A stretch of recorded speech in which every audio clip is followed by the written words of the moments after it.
Declarations will intensify intelligence sharing, joint military training and bolster security. Finland and Sweden are considering joining NATO following Russia's invasion of Ukraine, despite threats from the Russian president. Speaking at a joint news conference in Finland, Boris Johnson said the war has changed the equation of European security. We've seen the end of the post-Cold War period, and the invasion of Ukraine, sadly, has opened a new chapter. And it would be fair to say that it has also brought Finland and the UK even closer together today. So the security declaration, the solemn declaration we've signed today, ensures that our two nations can intensify our partnership and take it to unparalleled heights.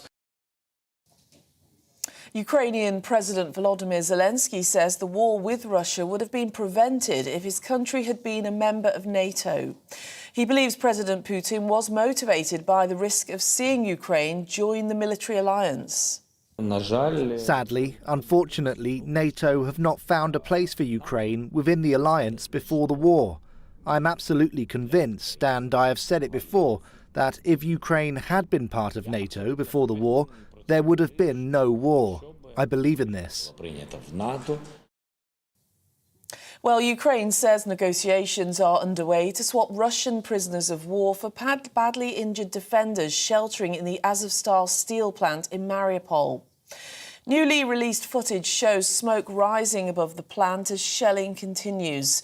Ukrainian forces continue their counter-offensive in the Kharkiv region, this video appearing to show a Russian tank being destroyed. UK military intelligence says Ukraine has successfully struck Russian air defences and supply lines with drones. Defence Secretary Ben Wallace is meeting his US counterpart at the Pentagon to discuss Russia's ongoing war in Ukraine. It comes as the US said the invasion has entered a new phase which is no less dangerous. US Defence Secretary Lloyd Austin told Ben Wallace few countries have stepped up with security assistance to Ukraine in the way that the UK has. Ben Wallace praised the US for the training, support and military aid that it's provided to Ukraine since 2015.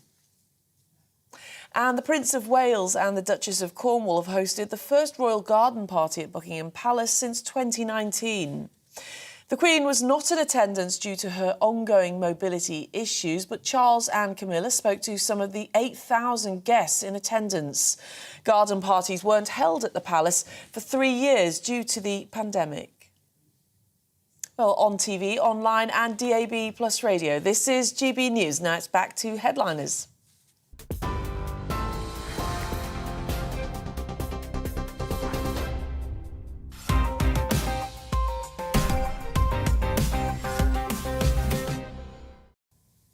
Hello and welcome back to Headliners. I am still Simon Evans. Joining me tonight, I have Diane Spencer and Eric McElroy, not McElroy, which is my old physics teacher, and it just keeps coming back to me every time. Does it still annoy you, or have you learned to live with it? I've given up. Yeah. I mean, it's spelled wrong for McElroy. And of course, Diane Spencer, you have some sort of like celebrity association with that name, but I guess that's fading away now. Nobody remembers her by that name. Oh no, people still do. Do they? And do you know what? When I was younger, because of the popularity of EastEnders, right. I was, I am Diane Spencer, as in The Princess of Wales, but yes. I looked like Bianca from EastEnders. So yes, it's all happening. Yeah, Bianca. Yeah, in the last throes of the Cockney. Now gone. I think there's a preservation order on the last 3 or 4 remaining Cockneys, but back in the 80s, that was still a viable proposition. Was she one of the ones that became a coke casualty or not, Bianca? Oh, my word. No, I don't believe so at all. Number them. But I remember she recently got very annoyed with an interview and she said, this is a load of rubbish, I'm going to stop. And she just stopped the interview on live television. And I think that takes a lot of spine. I like that. Typical redhead. So, let's take a look at, I was going to say tomorrow's front pages, Thursday's front pages. You might be watching this at any point during the week. We start with the Daily Mail, who have a story concerning Rish's change of heart concerning the energy windfall tax plan. They are investigating that after all. And also, British actress found guilty of abusing girl 13 with martial arts husband. She's pictured with Benedict Cumberbatch, but that is not the husband. I want to emphasise that. The Telegraph next, we have a picture of Boris in a boat with, I think that is the Swedish Premier, or opposite number anyway, and they are discussing the Nordic deals which are in the offing. UK would help Nordic nations fight the Russians. Boris has said we are literally and figuratively in the same boat on this. There's also, I noticed, a little box down the bottom. Michael Deacon, their sort of common sketch writer and so on. Meghan running for president would be a dream come true for Trump. That's the first I've heard of that story, which is intriguing. The Guardian have gone with a quite striking front page in which they are talking about, I think, an exclusive. They claim to have seen documents which reveal that big oil and gas companies have in mind some carbon bombs, by which I think they mean not actual bombs, but rather exploratory projects which would trigger a climate catastrophe. So there's some good deal of scaremongering going on the front page of The Guardian. The Financial Times, as usual, is a morass of deep and dense text. Brussels threatens retaliation if Northern Ireland protocol is ditched. We will be trying to unpick that one a bit later. And it's offset by a picture of a lovely watch, bottom right. We have the Daily Mirror, the Tories, once again proving to be a little bit cloth-eared in their approach to poverty and hunger. The poor can't cook. Says a Tory MP, Lee Anderson. William, don't let Kate get broody. That's the Mirror themselves proving slightly cloth-eared in their advice. And wagging tongues. We'll certainly be taking a look at the Wagatha Christie story, of course. The Times has the Duchess cracking the Times crossword. Slightly solipsistic for a headline on the front page. And UK troops will defend Scandinavia from Putin, according to Boris Johnson. And finally, the Daily Star, of course, has gone with the wags at war. I tried to leak story about footballer, says footballer's wife, who denies leaking stories on footballer's wife. If you follow that, then you won't need us. But if you need us to help you unpick that, we will be doing so very shortly. Those are the headlines. Let's have a little deeper dive into them.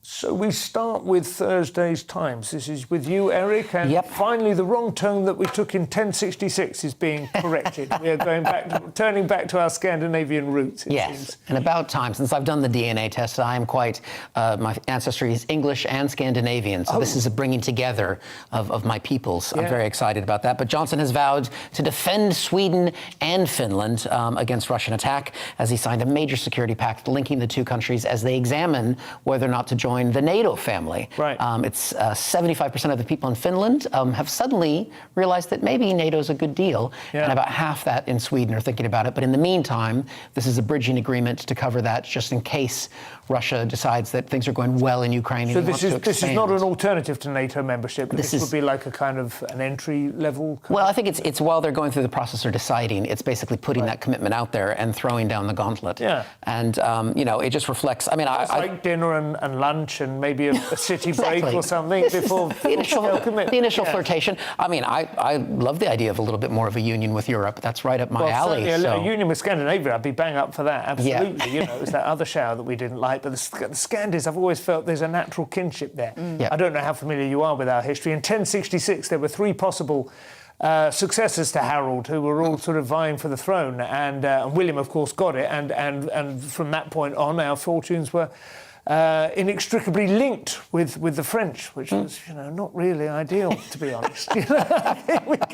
But never mind. Any views on this, Diane? How do you feel about it? I think it's interesting. I like the fact that obviously it's more of the Finnish are saying, let's do this, because clearly their country has got a very long border with Russia. And I feel like because only half the Swedes are doing it, I feel like the Swedes are going, we'll see if he invades Finland first. Yes. Then they've got a natural break, that's true. Finland have history, of course, the Finnish, the Winter War, I think it was called, just before the Second World War, in which the Russians were repelled. Well, absolutely horrific. I mean, you think Russians, of all people, would know. Traditionally, of course, it's people invading Russia who get caught out by the winter, but the Russians invaded Finland in the winter.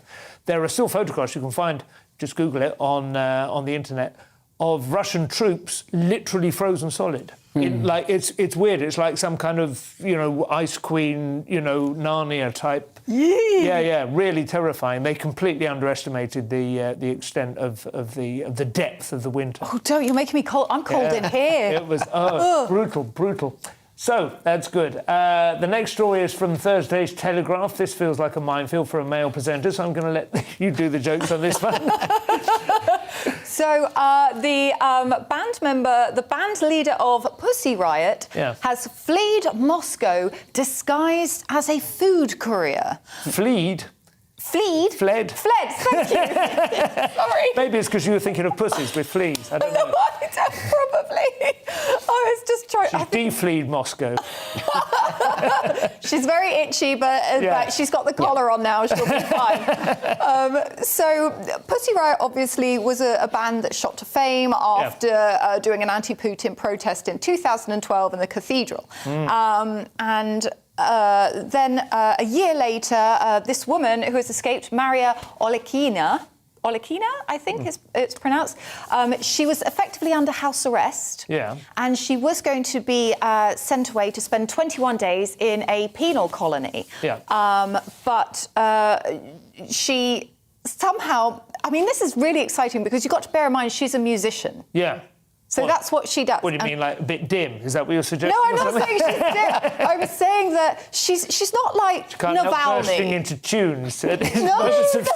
She's trying to sneak away. She's singing a song. What shall we do with a girl like me?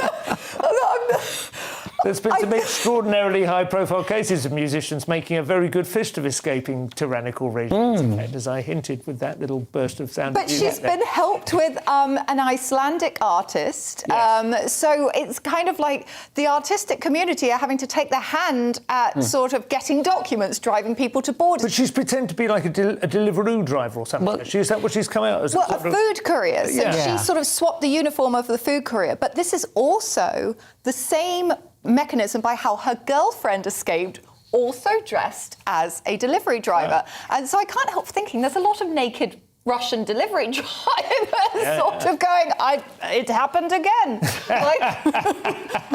That's the way out. Maybe that's the way to rescue people from Russia. Are you a fan of Pussy Riot? Are you familiar with their work? Overly familiar with their work. I know their controversy more than I know their music. I actually had a look at a couple of videos on YouTube. They are musically indifferent, I would say, but the videos are quite interesting. There's one which seems it was based in Trump's America, and it was called Making America Great Again or something, but it was satirical.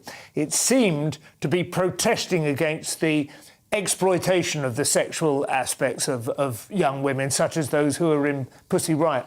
And this exploitation was depicted quite visually, quite graphically in the course of the video. Oh, my word. I couldn't help feeling was a little bit cake and eating it, but there we are. There's, I suppose you've got to make a living as well as making all these You've got to be careful looking that up. I mean, thankfully, this is not the Houses of Parliament, so you're okay if you're caught looking at that. Well, it's on YouTube, so which is usually fairly safe. It's been vetted. It's like 4 million hits. They're doing quite well. But I suppose if they get them all out, then they will reform in, I don't know, like Brussels, maybe. Well, they're actually going on tour. Oh, are they? Yeah, they're going to go on tour. And they're going to, beginning on May the 12th in Berlin, and they're going to do this tour to raise money for them.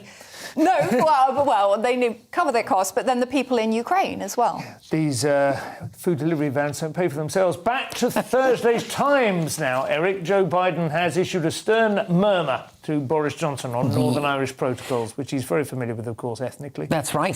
Joe Biden does have Irish roots, which he's quite proud of talking about, but also as the American president, and America is the guarantor of the Good Friday Agreement, so there's a vested interest there. But he's given Boris a good nudge to not walk away unilaterally from the Northern Ireland protocols that are in the Brexit deal. He did say that he pointedly called on the Prime Minister to show leadership, so he's clearly never met the Prime Minister. But the article's a little bit biased because the U.S. has been also pressuring Germany and France as well to kind of ease on some of the things. But I mean, you don't need to put pressure on Boris. You just need to give him some wallpaper and a cake. Yeah. And you've got him in the palm of your hand. He will melt. It is interesting. This is sort of feels like it might be falling apart after we've been through this once. We thought, well, it had been difficult, but we got there. Well, Yeah, and now it looks like the negotiations could collapse all over again, and it would be a terrible shame because this feels like some real progress was being made. I remember it was only a few weeks ago the threat level in Northern Ireland. Were you here on that show? The threat level in Northern Ireland had been reduced for the first time in 30 years, which was quite an extraordinary achievement. Don't want to throw that away. But it says in here, the Times is also reporting that, British ministers are ready to give up on the talks, which doesn't feel like a good way to resolve the situation. No, but they always have to say that, don't they? I suppose they did that. I remember it was about 23rd of December. I was up on Chanctonbury Ring, an old Iron Age fort on the South Downs, having a bit of a midnight vigil with some friends when my mate got the text message from his wife saying that the deal has been struck. He likes to play 11th hour-ish in that frame. Do you have any views on this? Don't feel you have to have if you don't. It's pretty dull, isn't it, to be honest? But no, I mean, it's okay. I can't believe Joe Biden has wrapped his head around it. I'm sorry to be brutal about this, but, the old fella's on his way out. I honestly can't believe he's really got any grasp of the complexities of this situation. Yeah, it is a very complex situation, and it just... I mean, from what I've read, I feel like the EU is not coming to actually meet us to negotiate the goods that are being stopped within our own union. But like you said, because obviously the eyes of the world are upon the actors in this, you have to bluster, you have to say things like, oh, well, we're going to pack it all in then. So they think, well, if they are going to pack it in, maybe we should come to the table. Should probably not talk about it. We might be giving the game away. Diane, further news of the COVID thaw. This comes in Thursday's Eye, small I with a dot. Airports getting with the programme now and introducing the same sort of level of common sense that is almost everywhere else. Well, so this comes in the wake of, we've seen all the newspapers with all the queues of people abandoning their luggage and they're fainting. So the Europe travel restrictions, mandatory COVID face mask rules will be axed for airports and flights from next week. Good. So this is going to come into force on Monday, the 16th of May. Right. So anybody travelling after that, you will ideally not have to have social distancing in airports, which will help to ease sort of the congestion and the staggering of people. Have they still been doing that, social distancing in airports? I haven't been on for ages. Not when I flew a couple of weeks ago out of Heathrow. There was no Were people wearing masks in the... Yes. Yeah, they were. OK. Oh, well, on the plane? On the American side, not on the British side. Right. Not really. It was mixed. Yeah. Oh, well, it's all out now. I think that's good, isn't it? Well, yeah, I mean, sometimes on a plane you do actually want a face mask. So now it's an optional one, like if the person next to you has just gone a bit mad in the duty-free perfumes. I want the full bag, as a rule, when I'm on the... well, you want just a bag on your head. Bag over the head, and then a pair of goggles over that. But I just want to point out that the rules of the departure and destination states should be respected. So you don't think that just because, I'm going to Europe, it's fine. You still need to check where you're going because coming back, they may have different rules in different airports. I'm never leaving the country again. Eric, Thursday's Independent has full coverage, and this is the one we've been waiting for, the Wagatha Christie trial. And finally things brighten up a little bit. It's been another dramatic day in court. What have we got? A dramatic day in court. There's been tears, there's been accusations, there's been leaks. They need to plug some of those. Not in the witness box. Well, there was tears. I don't know. It was a bit... Only from the eyes. It was a bit wet in there. Yes, Rebecca Vardy claims that she was just joking when she made claims that she leaked some stories. But so there was some story about Danny Drinkwater, is that his name? It's hard to keep up with the number of leaks that are potentially there. I hope I'm not libeling him, but I think it was him, and he had been involved in a drink driving case, and she tried to leak that story. And there's a suggestion, she said, I want paying if you use it. And now she's saying, that was just a joke. That's not a joke. No, that's never a joke. If you say I want paying... Not when there's a list of about 10 other possible leaks that she's been linked to, allegedly. I mean, but it seems like the article, this is in the Daily Mail, it does kind of lean onto... It seems like they're on Team Vardy on this one. Because they talked about how she was heavily pregnant, and this is the second day of brutal cross-examination. Well, I know when my wife was heavily pregnant with our firstborn, you couldn't keep her away from the tabloid hotline, dobbing in on the friends and neighbours left, right and centre. Are you the big leaker? And that old bat at number 23, she's no better than what she ought to be. Oh, it's humiliating. And I just thought, it's a hormone imbalance. There's nothing you can do about it. You've just got to let it go. But, think that's what she's going to blame it on. But the thing is, she's sitting there in tears. She's the one who's suing Rooney. This is always how it starts, though, isn't it? People sue other people, or they threaten them with it, and they assume they're going to buckle, and they don't buckle, and they end up regretting it. I mean, we've seen it all with Depp and Heard, of course, as well, haven't we? Yeah. Never. Just stay out of court if you can. That's my advice to the young and the old and the high and low. We are going into a break now. After the break, should Elon Musk reverse Donald Trump's Twitter ban? News of a passenger who landed a plane successfully without a mask on, despite no previous flying experience.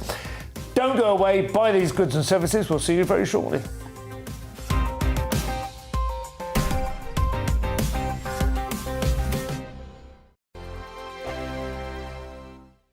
Hello, I'm Michelle Dewberry, and you can join me every weekday 6 till 7 on Jubes and Kerr. Me and my panel will get stuck right into the day's events, and I can tell you, in fact, I can warn you, expect some robust debate, some strong opinions and perspectives from both sides of the fence. It's about you at home as well. I love to read out all of your comments, or at least as many as I can. So join me, Michelle Dewberry, Monday to Friday, 6 till 7 on Jubes and Kerr.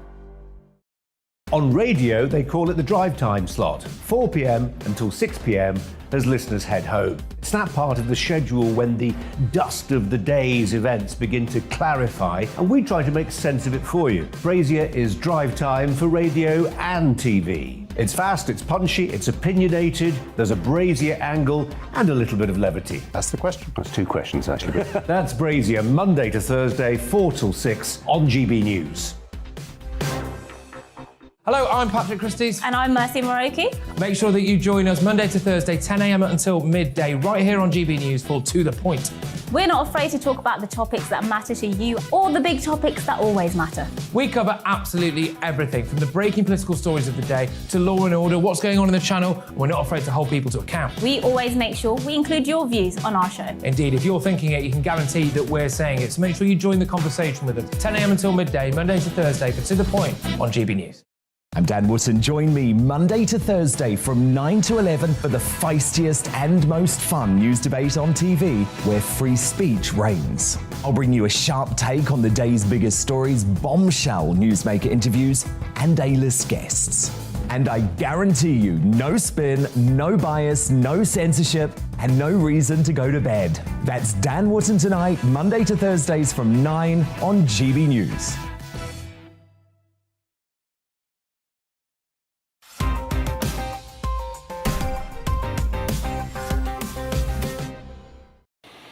Welcome back to Headliners. I'm Simon Evans. With me tonight we have Diane Spencer and Eric McElroy. So, Diane, the first story of the second half is to do with food banks. Always a welcome intervention from a Tory MP on this subject. Yes, and per usual, this Tory MP has shown a lot of empathy and understanding for the great British public. So Ashfield MP Lee Anderson has said there's not a massive use for food banks in this country. Fury as Tory MP says struggling Britons should be able to feed themselves for 30p, but people just can't cook or budget. Did he really say that? 30 pence? 30 pence, yes. He said that come to the food bank that I have in my constituency and I will show you. See, he said people they don't know how to budget, so we give them budgeting lessons, we give them cooking lessons. So if they want to get food from our food bank, they need to be trained how to use it. And it's like, do you know what? Sir, not everybody who can't afford food also can't cook. But can I just clarify, the food bank he operates, is he saying that for I thought they were free food banks, aren't they? Yes, get but given... he's sort of showing you, he says, right, these are the foods that you're going to be using today. Yeah. And this is how much, I assume this, and this is how much it costs, and it works out at 30p a day. You can't, I mean, that's just nonsense. I mean, I know I'm middle class, we don't use food banks, it's probably not even the cheapest. But no, but you cannot create a meal for 30 pence. You can create a very not You could have a baked meal. potato. Yeah, but you can buy like bulk pasta. Even then, to actually bake it probably costs more than 30 pence worth of fuel right now. You just take one cup of noodle and eat it over 5 days. Yeah. And then you'd have enough there. I mean, it seems like this guy's tried to reinvent the phrase, let them eat cake. But he's trying to say, let them eat cake, but they have to bake it themselves first. Yes. That's what he's going for. I can't believe he went for 30 pence. I mean, it's just like it's kind of a... Yeah. What costs 30 pence these days? Anything? Not a chocolate bar doesn't cost 30 pence? I can't think what you can't get a packet of crisps for 30 No, pence. gosh, no.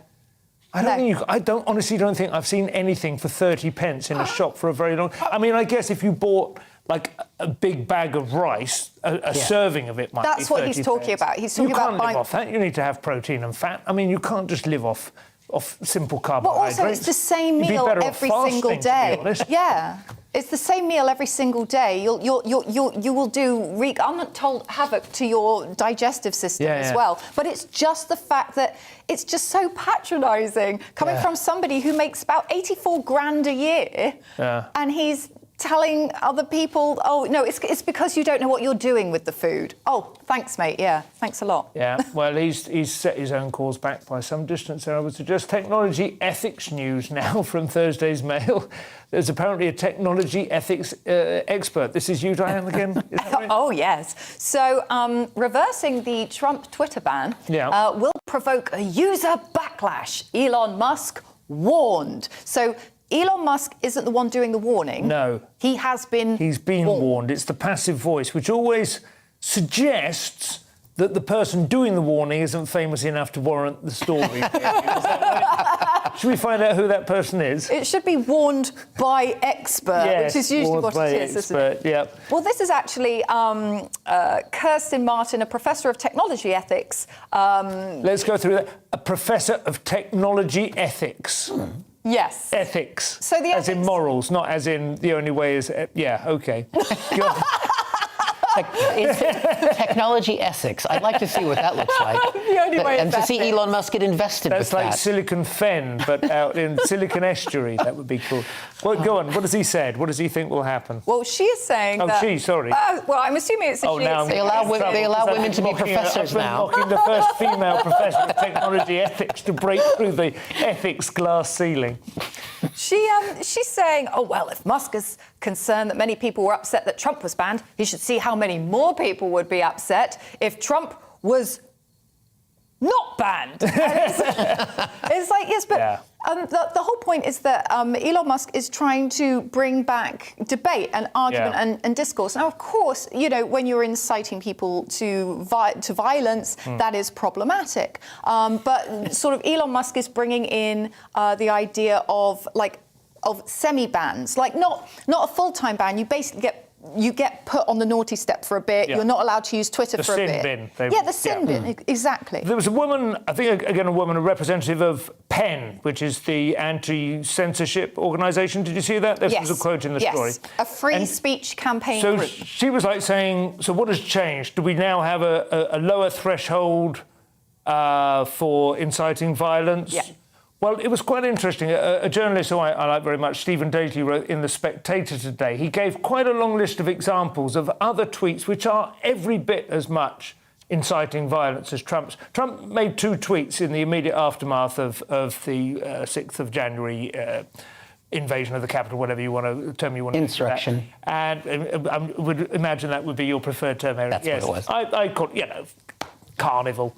But the point is, there have been people, Democratic senators, congresswomen, and any number of Twitter, what do you call it, authenticated, you know, the blue check journalists and so on, who have said things like, this demands a revolution. This is enough is enough. We need to, you know, there's all kinds of examples. And be honest, you know for a fact, nothing that Trump said was explicitly endorsing violence. It was they were reading between the lines in the 2 tweets themselves. Just the tweets that day weren't necessarily explicitly violent, but the difference between those people and the president of the United States, who had been working for months to overthrow his own election and keep himself in office, is why it mattered. And that's what he had been doing and building up until that point. And then they invaded our Capitol and set things on fire and, you know, came in with weapons, maybe not loads of guns, but it wasn't exactly. Didn't have weapons. They did have guns. They had knives. Came with some bag ties, mallets. and then it was discovered they picked those bag Pepper ties spray. up from a.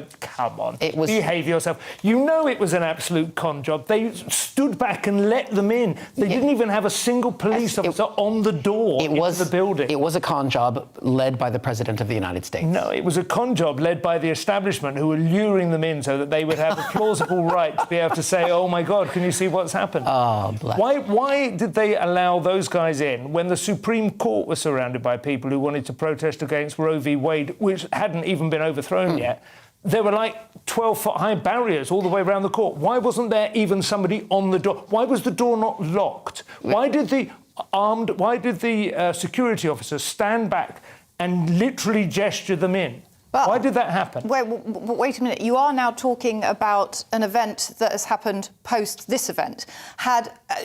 If you've got an insurrection, then you're going to go, this place is vulnerable. We need to now put So you don't think it occurred in. to them in January of 2020? I don't think they ever thought in a million years that a huge swelling of people, like a huge amount of people, would literally march and plunder into that. We have better security than that, just at the entrance to Downing Street. And this is a country where people have never been anything like as violent in their protest. You just had a summer where like thousands of shops are being burned to the ground in Black Lives Matter protests. But that's the thing. They don't assume it's going to happen to them. Well, we'll have to agree to disagree on that. However, it's going to be interesting to see what happens in terms of the like imposing, I think, fair-handed rules on Twitter. I think that is going to be a good thing. And I don't know whether it's something that should be left in the hands of technology ethics professors or the owner, but it's an ongoing conversation. I'm sure we'll hear more from it. The Times reports on new measures to encourage social cohesion and consensus. Through planning measures, Eric. Oh, yes. So neighbours are going to get the right to vote on housing plans. Yeah. So this could go disastrously wrong, but basically neighbours can hold referendums. Always good results from a referendum.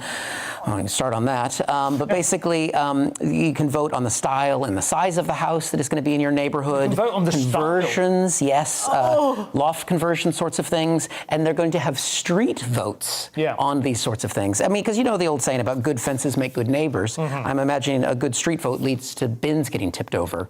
So it feels like this is going to be problematic. But it came from a backbench push from Tories, who they were going to relax rules. And surprisingly, Tories, who probably own more of the houses in the country, we don't want to make sure to keep others. I think it does sound genuinely like it's well-intentioned, because the idea, it basically, rather than going through very long-winded council building regulations and proposals and so on and committee stages, they just say, if in principle all your neighbours are happy with this, then you can go ahead, right? But neighbours tend to be a little bit conservative on what they'll allow to come along once they've gotten into a neighbourhood. So that might be some of the concern with this on the other side of it. I think they intend, I don't know whether they'll be right, but I think they expect and intend that it will encourage people to be able to make the most of their homes, because it will lift the values of them, and so they'll all be doing it for each other. But of course, whether that will work, I don't know. I think it's I see the theory, but I've also watched the programme, The Nightmare Neighbour Next Door. Right. And there are so many instances of this. You can make television programmes about it, and they've got multiple names. Yeah. So, and I know people who have nightmare neighbours. So I think this is... I mean, I presume if you don't get the approval from your neighbours, you're still able to go through the traditional planning route then and say, well, it should have been fine. I'm not sure. On if that. I mean, how it's going to go in the long term. The possibility of a government process. That would be a more significant step if it were. I think it must be a possible way of getting around it, short-circuiting it. Whether they've got, because this was just outlined in the Queen's speech, so it's kind of at the early stages of a proposal. It is true, though. We live in Hove, which you wouldn't think was necessarily like a hotbed of anything, really. But these are the kind of thing. I remember just a neighbour wanted to put in some wrought iron along the top of the wall. How dare and they? It wasn't being done with the approved style. And in fact, it was more like the Rebecca Vardy thing. The neighbour was on he's putting up that wrought iron again, and it's not the right stuff. Yeah, had to all come down. Yeah. Nothing worse than some raw iron. People are vicious about each other. It's like The Simpsons with the family, with the scene where they all buzz the... remember that to cause each other pain, isn't it? Yeah. As soon as it starts, it just cascades. Back to The Guardian, Diane. Michael Gove is accused of short-circuiting as he turned into some sort of malfunctioning robot on GMTV. Was it GMTV or Good Morning Britain or something like that? I don't know. Yeah, I mean, I urge you, if you have not seen this yet, oh my word. So Michael Gove adopted mock accents while discovering the cost of living crisis. But what he seemed to do, he seems to be auditioning for voice work. We actually have a clip of it. I think this my might word. Be, brilliant. We can Strap see in. something, yes. Turning it into a major capital letters, a big news story. Oh, that's all we got. The sad thing, because he does that voice, and then he goes... He goes, big calm down. I think he said something weird. I think it was the Harry Enfield Scouser he was trying to do, wasn't it? But it was odd. It was like one voice would have been fine if it was just, turning it into a big news story. I can understand that is a thing that people do. But it was the way he sort of went through about 4 or 5 different characters. It's just this is not what you're known for. Michael Gove, you need to understand that you've built up a brand over these years. Your brand is you're the backstabbing guy. That's what you do. Yeah. You kind of. They found the full version. Yay! Sorry, yes. That's what. But that doesn't amount to an emergency budget, which is what some people immediately thought that it did. It is an example of some commentators chasing their own tails and trying to take a statement that is commonsensical, turning it into a major capital letters, a big news story, and in fact, when the Treasury quite rightly say, calm down, then people, instead of recognising that they've overinflated the story in the first place, then say, this is clearly a split. I think it would have been better if he'd had glove puppets, wouldn't it? To really enhance it. I think those are good voices, yes. Calm I used to do down. that for my kids. Calm down. Why does he think this is appropriate? Why does he think this is appropriate now? He's talking about the cost of living crisis. He's talking about emergency budgets. Do you think he's been out clubbing all night, Eric? No, this is the thing. 1992, I take you back to a show with David Baddiel and Michael Gove called A Stab in the Dark. And it was a comedy show that they were both in. It was on Channel 4. It exists. I've seen clips of this before on YouTube. And those were his roots. And maybe if he'd it only ran for about 4 episodes, but maybe that could have changed the course of history. Could have gone either way, and we could currently have David Baddiel in the government. That would be better, wouldn't it? Yeah, actually, he would probably make quite a good MP. I feel sorry for Gove, because I think he's a highly intelligent man who just sometimes sort of spins out of control on TV appearances. But, you know... He got excited. It was early morning. He remembers comedy days. Doesn't get back into it. Oh, well, he made the news. Anyway, coming up after the break, is it time to ditch GCSEs? You and Blair think so, plus the crime boss who was caught thanks to a photo of him sipping a beer, and someone somewhere has won 184 million quid. All those stories coming up. See you shortly.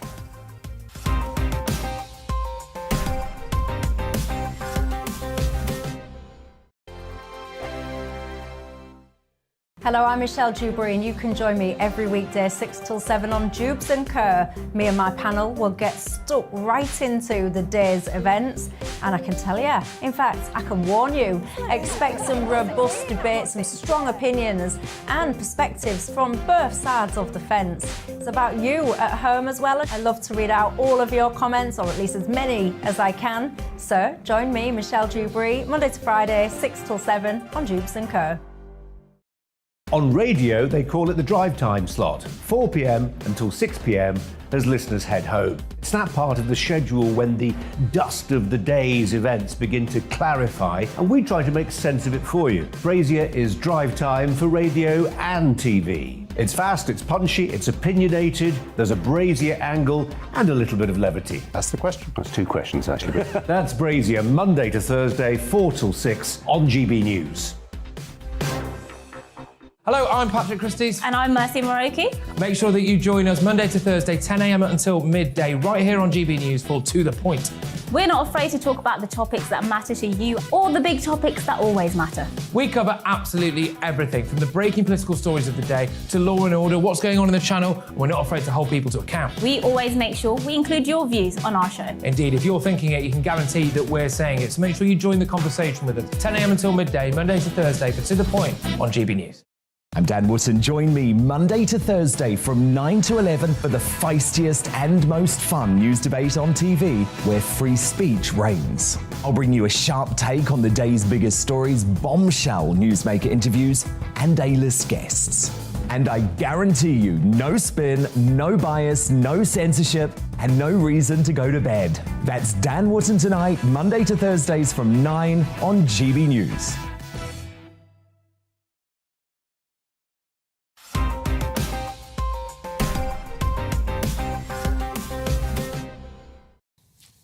Welcome back to Headliners for the final third. I'm Simon Evans, and with me still Diane Spencer and Eric McElroy. Eric, a little bit of snark in the Mail's tone on this next story, but I think young Ewan is onto something. Yes, Tony Blair's millionaire son, which I did not realise, says GCSEs are pointless and it would not be a bad idea for them to be scrapped.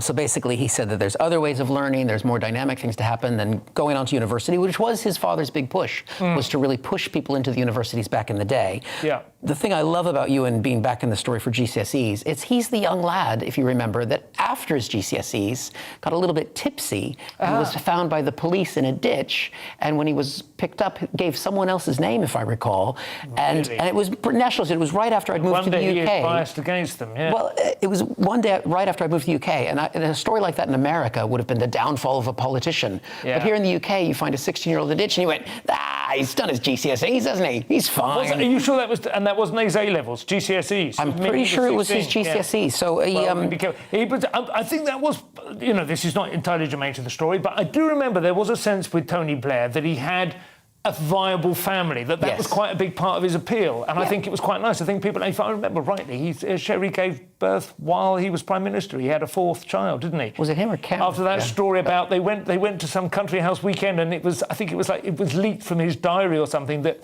Sherry didn't bring her equipment with her.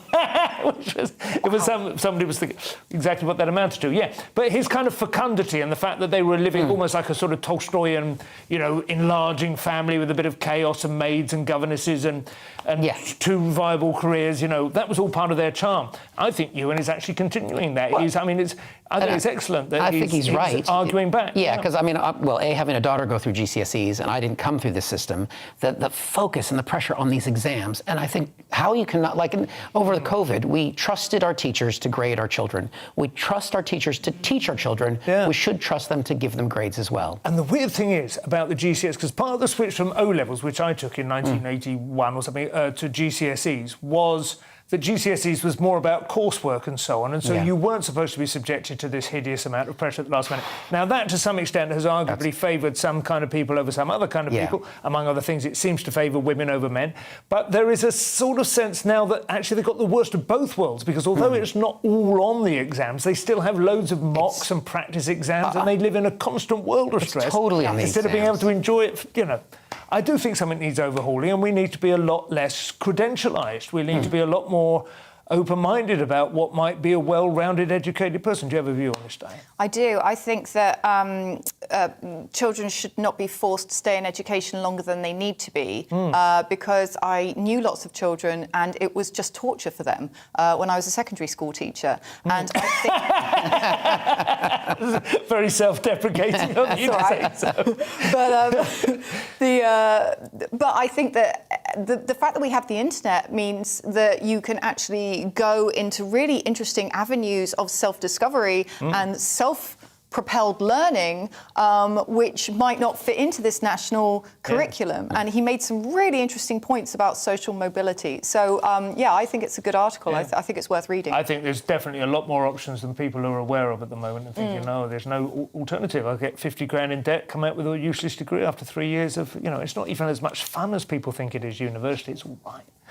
Anyway, the music's lousy these days. Diane, The Guardian says recycling targets are not being hit. Maybe they should move a little closer to them, perhaps. I don't know. Well, just move closer to the bin. So England has failed to reach the household waste recycling targets. So apparently we produced 27 million tonnes of waste. Well, we produced that in 2020, which was an increase of 2.1%. I mean, not there a we big go. deal.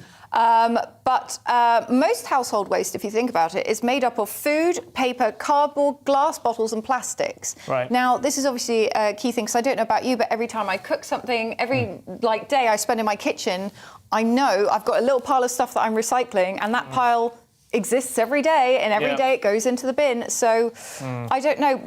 Essentially, well, the Welsh government are doing really well. Oh, they? Yeah, they're knocking it out the park. They're recycling like 56% of their stuff. They'll be chucking it all in the valleys. You wait, it'll come out. It'll be a scandal. Sure, that used to be a valley. No, that's always been straight across there. Aneth Chwelyn to Trevan, that was always, there was barely an incline. Just a crunch when you walk across. Sort of that plastic. Wales is just going to get bigger and bigger. The coastline's just going to expand. So then when you say the size of Wales next time, it's going to be a different size. They should really have a dragon, and that should be like a large, an industrial incinerator with a big, red dragon's head. You know, that would make it fun for the kids and a tourist attraction. But of course, I'm suggesting alternatives for Wales, and they're the guys who are doing well, so I shouldn't do that. Sorry. They're already knocking it out the park. We apparently are slipping behind, and there's been some reports that maybe we're exporting some of our rubbish, which we're not supposed to do. But I think, again, it's a little bit down to individual households. Like, sometimes you have to think to yourself, well, what am I actually buying, and what is the packaging? And some people don't recycle. There is an awful lot of unnecessary packaging, I think, still. But one thing I noticed my parents' generation, or at least my parents specifically, and literally my parents, they don't throw any packaging away. They will find a use for everything, you know, every margarine tub, certainly any glass jar with My dad used to he had these beams in his garage, and he would screw the lid of every jar that he had onto the bottom of the beams, and then he could screw the jar into it. Fantastic storage system. God knows how many different washers and nuts and bolts he had in there. Eric, this is a good old-fashioned crime drama now in Thursday's Mirror, and somebody being nabbed, a crime lord, a proper old-fashioned crime lord. Cocaine crime lord. But he got caught because he sent a picture of himself smiling during lockdown in the garden with a beer in his hand. And he sent it to a mate, a fellow person in crime, I assume, through this network I'd never heard of called EncroChat, which is supposed to be encrypted. Yeah, but especially for thieves. Well, I don't know if it's designed for thieves, but it's been used by thieves because it's supposed to be totally safe from detection and tracking and all of that. But in fact, it had been set up by the Met, had it? Well, the problem is that once his mate was caught, that means they had his phone, then they could track Leon Atkinson. Yeah. And so they were able to basically do some stings and set him up. And so the article's got some great little details about the stings that go back and forth. One is that when they were doing the drug deals with the people buying the drugs, who they called the customers, which I don't know if that's the right phrase in that, but they said that passengers. The code word was Man City, but it upset the customer because he was a Man United fan. Wow, that's the risk with code words, isn't it? Yes, you've got to be careful. Got to be careful. The Independent next time, delighted to be able to share news of somebody else's good fortune. I'm sure we all have a warm, fuzzy feeling for them. Well, yeah, kind of. So one lucky ticket holder has won the £184 million Euro Millions jackpot, and it's somebody in the UK. Yeah. And they have apparently come forward and claimed their prize, and that now they have to go through all the checks, which, as you can imagine, would be like a sort of palpitation kind of. As soon as you realise that you've won, like, how do you hold on to the ticket? This is literally a ticket people still buy in newsagents or whatever. That's how you get it, and you just go, this is it. This piece of paper here. Terrifying, isn't it? It's something about that seems... I know that's always been the case, but somehow cash has moved on so much now. We hardly even handle cash. But lottery tickets are still in paper, easily lost. You can buy them online as well. Yeah, you've got both nowadays. Do you tend to get a digital proof of your purchase? Yes. You do, yeah. 186 million, that's extraordinary. Yeah, I mean... What would you do with that? I mean, what would you do? It's too much. It's too much. It's too big of a prize. I don't want to win that much money. I guess I'd invest. Yeah. I mean, but isn't that... Try and get a steady income out of it for the last 30 years of my life. I wish they would sort of... I wish they would filter it out more. Like, so instead of like, say you get 3 match numbers and you get a tenner. Yeah. Instead of that, why not if you get 3 match numbers, you get like £100? This must be like a multiple rollover and all that kind of business. Yeah, but still, isn't there some way that you can just squash it down so that more people get more money? And you know, the ridiculous thing is, even if you did distribute it, all the evidence suggests that 6 months after a lottery win, your happiness levels have pretty much returned to where they were before. Yeah. You're not unhappy, you're not driven mad by it, but it really doesn't change it. You know, unless you were living in pain or poverty, which you can actually, you know. But for most people, once you cross a certain threshold. I mean, I know the money gets used for good things with the National Lottery, but basically, I mean, there's a famous quote, I don't know if it's the States or here, but a lottery is a tax on stupidity. I'm afraid you're right. Yeah. You have a better chance of beating Usain Bolt over 100 metres than you do of winning. Literally, you do. Yeah. Extraordinary levels of speculation in the Mail now. This is a charming conceit, though, Eric. Yes. This is about baby names. Yeah. Retro baby names are back. We're getting some Jones, some Ernests, some Gladyses. This is another love a Gladys. Is it? This is a professor they're looking at the trends that come through the census, so they can see these words come back or names come back into play. They are starting to appear. They're starting to come through Albert and Joan and so on. I mean, which I think a variety of names is great. Because when you have kids, you know, there's a kind of pull back and forth, tug of war over whose name wins. Yeah. I won with both my kids. Oh, wow. I got both. Twice. I won twice because I came up with the better ideas. What are yours? Well, I don't want to say on TV, but I'll tell you later. But they were family names that we got. My wife chose, we agreed on, my son is Edward Evans, nice kind of alliteration. Yep. His middle name my wife chose was Gilbert because she wanted him to be, because she likes Gil rather than Gilbert, you've got to give him the full name. I said, well, you can't call him Gil Evans, because I don't know if you know that, but he's a famous jazz musician and arranger that Miles Davis got. He's not quite famous enough that everyone would know, but some people might go, what do you mean? Like the Gil Evans? So she had that in the middle. And then on the way to the, what is it called? The office, you know, where you the registry office, I decided to stick an Armstrong in the middle. We were literally sitting in the registry office debating whether or not to go with one version of my son's name or another. Yeah. And the woman was just sitting there like, oh, come on. So. Coffee news now from the Telegraph. Look away if this is likely to keep you up. Diane, is this your story? Yes, it is. So the type of coffee you drink can raise your heart attack risk. So some Norwegian scientists have been investigating the effect of your cholesterol levels, the effect that is caused by what coffee you drink. Now, they studied essentially people who drink 3 to 5 cups a day. They studied men and women, and the cholesterol affects the men more. Okay, so men's cholesterol gets affected. Now, if you want no effect, well, not no effect, but if you want the least effect, filter coffee is the best for the gentleman. So filter coffee, that's what you've got. Yep, that's great. Just for the gentleman? Just for the gentleman and the woman. We stay the same until we get to an espresso. Okay. Yes, you see, you start off with a filter. That's the best one for everyone. Then it's instant. But then weirdly, for the women, you're better off with an espresso, but for the men, it's worse to get an espresso. Right. Okay. So women can get an espresso from a machine. And finally, the last one, I cannot read my writing. What the hell does that say? I don't know, but I just know that like one of those instant spiders that's given coffee and can't write. I remember I used to only drink short black coffees until I met my wife, and we'd go to the coffee bar, and she would always order like a 20-ounce latte, and I would have an espresso, or maybe a Americano, you know, just topped up with a little bit of...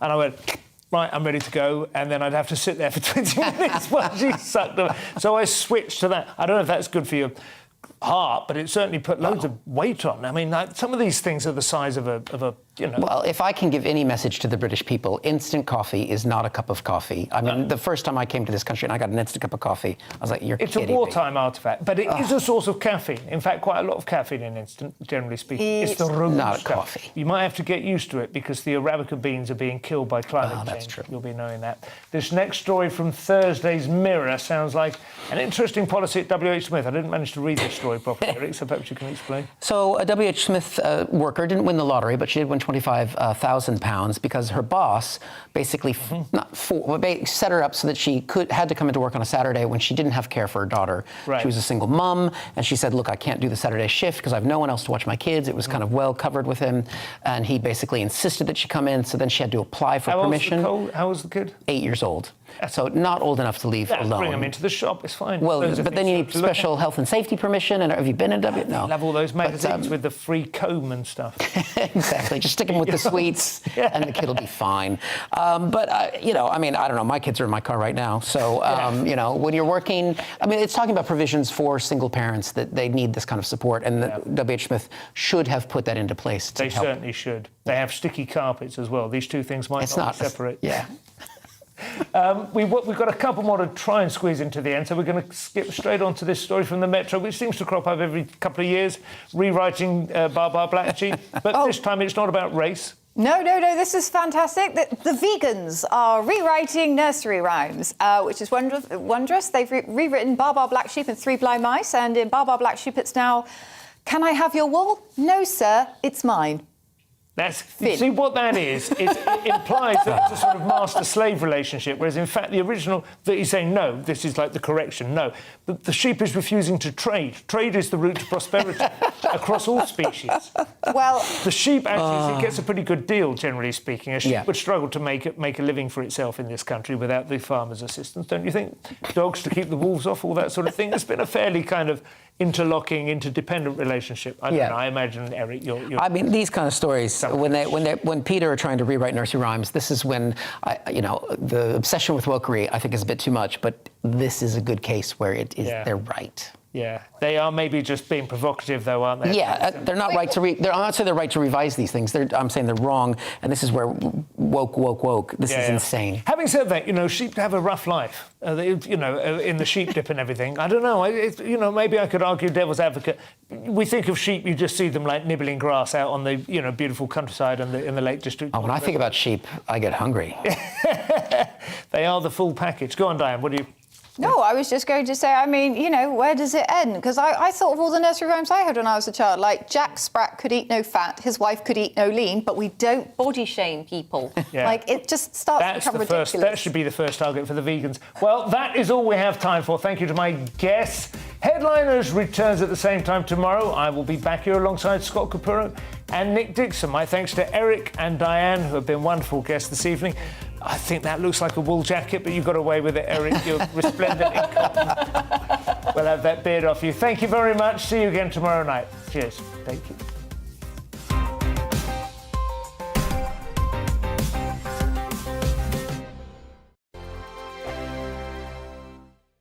Hello there, I'm Eamon Holmes. And I'm Isabel Webster. And we hope you can join us for Breakfast with Eamon and Isabel. You make me laugh out loud, belly laugh. Is that important first thing in the morning? Yeah, absolutely. And there's me trying to be deadly serious. News is a serious business. Yeah, I have to rein you in sometimes. Well, it doesn't stop us laughing at it. It doesn't stop us having an opinion on what's going on. Yeah. And it certainly will not stop us reflecting what you think. Weekdays from 6 to 9:30 on GB News. My name's Tom Harwood, and every weekday we bring you The Briefing live from 9:30 a.m.